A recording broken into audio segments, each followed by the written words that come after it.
सौदा के तोशे ख़ास से। अंग्रेज़ी अदब से मैं बिल्कुल नाबल्द हूँ।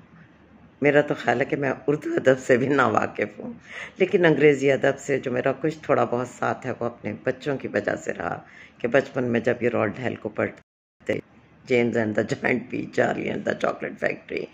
और फिर बाद में जब ये आगे शेक्सपियर को, और फिर Ernest Hemingway, old man in the sea, और अलबत्ता अब कुछ सालों से चूँकि मैं डीपी को पढ़ा रही हूँ तो पीएलटी के लिए लाज़मी बात है कि कुछ ट्रांसलेशंस को पढ़ाना होता है। तो इस वक्त मैं गुज़िश्ता 2 बरसों से अर्नेस्ट हेमिंगवे को भी पढ़ा रही हूँ। तो उन्हीं के एक नावल की लाइंस हैं कि दुनिया में किसी दूसरे के इश्क में ख़ुद को ऐसे गुम कर देना कि अपनी ज़ात की नफ़ी कर देना, ये इतना दर्दनाक तजर्बा है कि आप इसमें ये भी भूल जाते हैं कि जिसे आप चाहते हैं वो तो अहम है, मगर आपकी अपनी भी बहुत अहमियत है।